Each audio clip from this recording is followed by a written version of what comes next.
Broadcasting from the business capital of the world, this is the Podcast Business News Network. Yeah, a lot of times we go through life driving to work, going to the store, going through our neighborhoods and saying, why is it like that? Why did they design this that way? Or when you see new construction, you wonder, what's it going to be? Does that make sense? Is it going to be another store where lots of them are being shuttered? We're going to dig into some of that today and so much more with the eye on urban planning. And that's what he's done for many years, urban and regional planning at the University of Pittsburgh. And he's back with us. Lots of insight from our Hall of Famer, Man of the Year, Richard Golden Bickel is back on the program. How are you doing today, sir? Very good. Thanks. Yeah, I appreciate you being here, and also to our listeners that provide us with some great insight, questions, and a lot of times it's a mix between those who are looking at urban planning as a career or others just wondering what the heck's going on in my city. So I'm going to grab one here. By the way, you can always reach us, instant feedback, steve@gmail.com. And this one is from Maria in Austin, Texas. She says, I appreciate your conversation. I have connections to New York City, and with so many headlines about cities converting empty office buildings into housing, like what's happening in New York City, do you think office to residential conversions are a real solution to the housing crisis or more of a temporary fix? What do you think? I think it depends, of course, on the circumstances and the location. The real estate market in New York City is so hot, and the prices are so high that that kind of conversion can be carried out. In a smaller setting with less action going on in the real estate market, it might be difficult. I'm finding in my area, and I'm about 50 miles, I'm in a suburb outside of New York City, that this is what's going on. And they call them luxury apartments. It's really all they're building right now, with that title, luxury apartments. And as a matter of fact, last night I came back from a quick dinner and I passed a shopping center that was part of my childhood. And they are ripping it down. And I'm hearing that they're putting up some of those affordable apartments. Why am I bringing this up? Because it seems like, at least in this area, anytime they do that and they're charging, you're not paying anything less than $3,000 for an apartment. And that's just the minimum, very much minimum. You're lucky if you get that. Typically it's $3,500, $4,000 and on up. They fill them. People are renting them. I don't know where this mass of at least in that area, getting the funds for that, but they fill them. So I don't think any of these are going to go unoccupied. What are your thoughts there? Well, I guess maybe I spoke too soon. Well, again, we're talking New York. I mean, you could go to suburb somewhere else, and it might not be that situation. But that sounds like the empty nesters are not empty in their wallets. They have money to spend on a better place. That, and also since real estate is so high, and where I am in this area, I'm renting now because it doesn't make sense to buy a home. And at these prices, I'm not sure if I want to stay here. I mean, I've had 5 homes over in my lifetime, maybe more. I got to count. You're not getting anything less than $500,000. I mean, just don't even think about it. And that's a fixer-upper. I'm on Long Island, and I'm not even close to the city. You get closer to the city, forget it. I really think that a lot of it is because people don't want to make the investment in a home right now. So they're kind of in the middle of things. So it's like, all right, well, I'll just pay the rent and see where it goes from there. I don't know if that's a mentality around the country as well. Yeah, I look at the New York Times real estate section every week, and I look at the prices around the country, and some of them are much lower than New York City.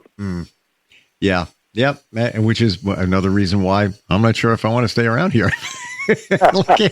like you go to other areas like Florida. What are your thoughts on Florida? Because things are radically changing there.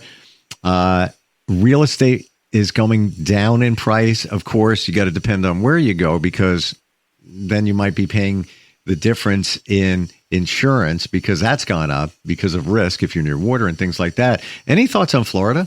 I think that's for people who want to get away from New York and want to get a warmer climate. Florida is probably becoming more attractive because a lot of people have moved there even more than in the past. And it's not just Disney properties. It's all along the coast. I think it's very popular, including the Gulf Coast or the American coast. Yeah, I guess I get it. I guess you got to just be careful if you are near water, and that also includes canals, like in Cape Coral, Fort Myers, and areas like that.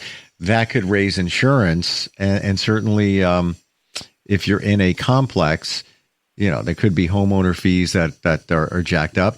Here's an interesting question from Amanda, who's in Phoenix. She says, there's been a lot of record-breaking heat waves in my area, and it's been making national headlines. Should cities start regulating shade, tree canopy, and roofing the way they regulate parking minimums? That sounds like an interesting idea. The problems, climate change has been in the news a lot, and now it's been in the news because the Trump administration has eliminated some of the requirements that were in effect before, and so affecting cars. And it seems that no matter what you do, it's going to change, and so you got to evaluate the location, the risk, and what your bills are going to be. Yeah, we forget about that kind of thing there in terms of keeping your air conditioning bills down. But it's funny when you look at it that way. And even heating, it's in the beginning where it's more insulation, different building products, and a lot of places that they put up even for rentals, they're going cheap. They're not spending a lot of money on insulation. Why? They don't have to pay. They're not paying to heat it or air condition it. Yeah, my electric bills have gone up tremendously in the last couple of months. Yeah. It's pretty bad. Seeing the same thing, and as I shared, I rent. It's a nice area, but it's like a wind tunnel when it's windy outside. And I know why. Because why should they invest in that when they're not paying to regulate the climate control? Interesting question. Let me find. We just had this one here before. This is somebody in Minneapolis, Chloe, who says that Minneapolis eliminated single-family zoning a few years ago. What are your thoughts? Has it increased affordability, or is the impact overstated? It sounds like a good move to encourage multiple family dwellings. I just don't know enough about the real estate market there to be able to tell you what the impact has been. What do you think would be the reason why any municipality would have single-family zoning in place anyway? Well, because there's a healthy market for existing and new single-family dwellings, and the idea of adding multiple family dwellings into those neighborhoods results in the dreaded "not in my backyard" NIMBY syndrome, and it also causes a lot of controversy and disruption. So there's if there is such a thing as a balanced community, there's a place for exclusive single-family homes, but there's also a big need now for what's called more affordable housing that includes multifamily dwellings as one solution. Wow. I give you a lot of credit. You're always looking at these headlines when it comes down to urban planning. Is it sort of in your DNA that you don't even know you're doing it, but that's what you look at? It's become important because of because of interviews like this, I want to at least be up on what some of the trends are and what's going on. And it's also enjoyable to find out what's going on in different parts of the country and how it impacts the Northeast, where I'm from. Mm-hmm. I agree with you. Even some of the questions that we've gotten at instantfeedbacksteve@gmail.com gives you a look at other parts of the country and what they're dealing with. Like, I wasn't even on my radar about heat waves in Phoenix. And traditionally, just because of where it is, a lot of times the temperature is around 100 degrees. So what are they doing? What are they doing to plan for that? You know? Right. Mm. Yeah, I was in Phoenix about 10, 15 years ago, and it's a sort of a dry heat, but it's heat. Yeah, yeah. And if you look at the way climate change is going, that it seems like things are getting warmer. Although this year, I'll take a pass on that for us in the Northeast here. It doesn't seem that way. Yes, right. But then that could be an anomaly. It's been warmer than many years in the past over the last number of years. Where you are in Pennsylvania and me in New York. I got a question here from Tyler in Kansas City. He says, if you were starting over today, what would you do differently in terms of your career? If I knew I was going to be a planner and not a doctor, which is how I started out, mm-hmm. I would have taken economics course in school rather than waiting until I started working to buy an economics textbook and try to teach myself some of the concepts. It's very important to look at a variety of things as a planner. Demographics, meaning population and employment, statistics, urban design, to have an appreciation for different kinds of land uses and their impact on the area, and just to have a good grounding in basic planning concepts. Yeah, the economic side, I guess, unless you're intentional, we're not thinking about that at that time, in terms of the career. Yeah, I didn't think about it at all. I was so focused on becoming a doctor. It was a shock to me to take chemistry and organic chemistry and realize I wasn't going to be a doctor. Well, a lot of times we talk about our purpose in life, and many believe that we all have a purpose. We're born with certain talents and skills. Sometimes we haven't figured out what they are, and some of us do from the beginning. That doesn't mean you don't get compensated for your talent because or your purpose. It's to share with others. Did you realize at that moment, way back when it came to the medical career, that this is not my purpose? It's just this is not aligning with what I'm feeling inside. Yes, I eventually did after about a year of deciding what I was going to do, and taking an urban geography course at the University of Pittsburgh, and taught by a planning professor, and it got me interested in the concept of being a planner as a new career. And if it hadn't been for that, and it hadn't been for the teacher, I don't know what I would have done. I remember when I knew I wasn't going to be a doctor, I was sitting around in my dormitory room saying, now what am I going to do? Which is, I've never been in that situation, so I can't really relate to it, but I can't imagine sitting in that dorm for somebody who has, gotten to a certain point of schooling and all the planning and the financial and everything, and sitting there scratching your head saying, wow, I don't know if I really want to do this, but better to learn then, I guess, than later in life. That said, Alyssa, who checks in from Denver, boy, they've been having warmer weather lately. She says, what entry-level jobs should someone look for if they want to become an urban planner? Entry-level jobs, let's see.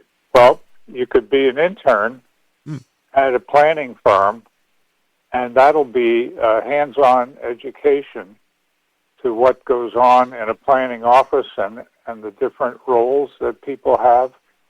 And you could learn about the kinds of projects that they work on and the studies that they do. That would be helpful. You can't. I spent my high school and college doing caddying in the summer, so that was a good thing. Only because you have to learn how to be to relate to different people who you don't know, and you're talking about golf, but still you're dealing with personalities, and that's what planning. Heavy part of planning is working together with local elected officials, citizen representatives, and others, as well as the company you're with, and interacting on a personal level. It really is essential when you think about it, especially today, where so many younger people, because they're so deep into social media and not connecting with people, everything's through a keyboard or text, that the social skills are being lost. And it doesn't matter what you're doing, whether you're a caddy, working at a fast food restaurant, you're still interacting with people, which is really important. This question has come up before, so in my mind, I'm going to repeat it. Is a master's in urban planning worth the cost, or can you build a solid career without one? I think in the past you certainly could, but I think today there's many new things occurring that affect planning and that are critical skills to learn about, that it's pretty important if you can get a master's degree or at least an undergraduate degree program in planning that's certified by the American Planning Association. Interesting question from Rachel, who's in Tampa, who checks in at instantfeedbacksteve@gmail.com. And she says, I appreciate your conversation. It came at the right time. I'm currently working in marketing. How realistic is it to transition into urban planning if you're close to age 40?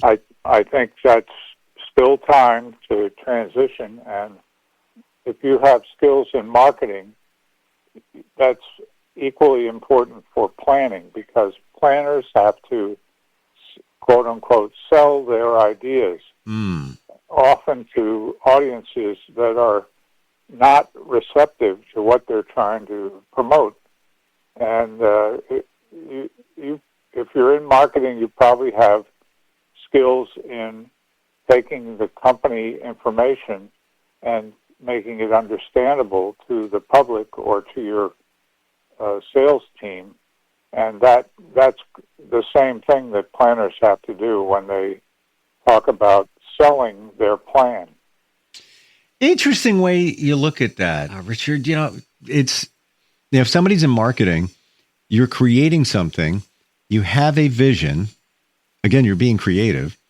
So I have to believe within urban planning, a lot of times you have to come up with creative solutions. And then, of course, you have to sell that idea, whether it's to others in the firm, whether it's to constituents, whether it's to the public. What about transferable skills from things like, let's say, real estate, or let's say you're working in engineering, but now maybe you're thinking about pivoting over to urban planning. Any other fields that you think might translate really well?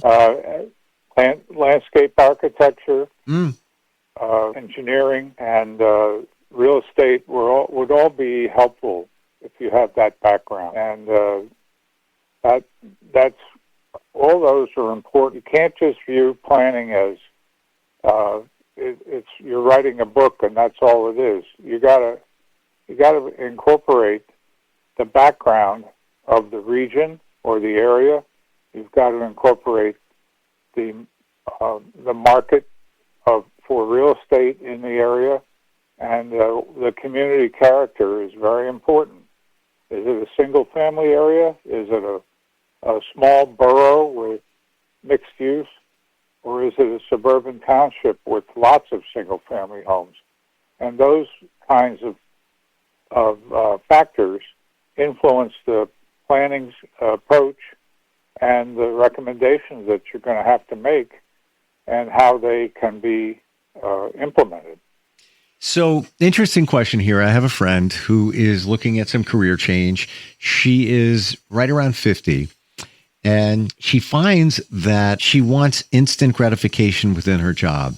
Here's a challenge, solve it, on to the next one. Feeling like you accomplished something, as opposed to it taking a long time to actually see the benefits of your work and engagement. I got to believe urban planning it takes time. You have to have patience. Would you say that if you're looking at that career, you're not going to see that instant gratification from your work? It's highly likely that if you're working in a firm that has long-range planning involved, you're dealing with 20-year time horizon, and it is not going to be instant gratification. The gratification would be to meet with the community and the neighbors and others and have them understand the planning concepts and support the reason for the long-range plan and what it's trying to accomplish over that time period. But as far as instant gratification, if you're in a firm and you have a good idea and you get the firm to endorse it, that's one instant gratification. Also, if you're assigned to a study in a community and they accept it, that's another. It's small victories for a big campaign. Got one more question, and this is kind of in line with what we're talking about. This is from Tyler in Nebraska. It looks like Omaha. And he asks, if someone wants to have more community engagement work, is public sector planning the better fit? I would say, particularly in terms of neighborhood development concerns, it can be.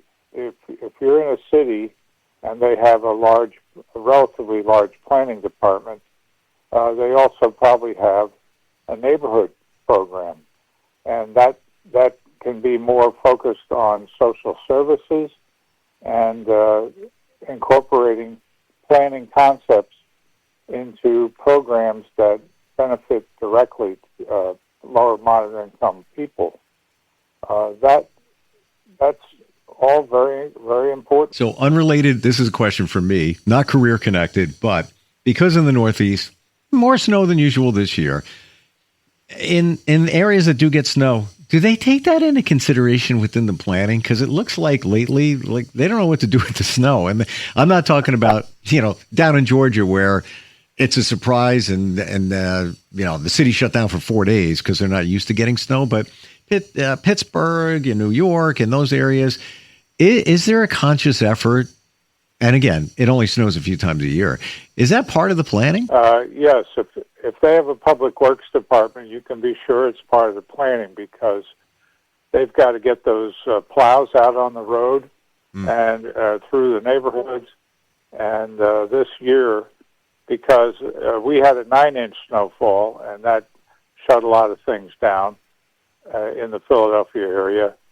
And my car was stuck in my backyard for about a week because I couldn't shovel it out, I should say. Mm-hmm. And so those things are really a burden on trying to have a smooth operation. Yeah, there's a lot of logistics involved there, from brining the roads, where the salt is kept, and all of that. It's funny you mentioned your backyard. I was just thinking your car, not in your backyard.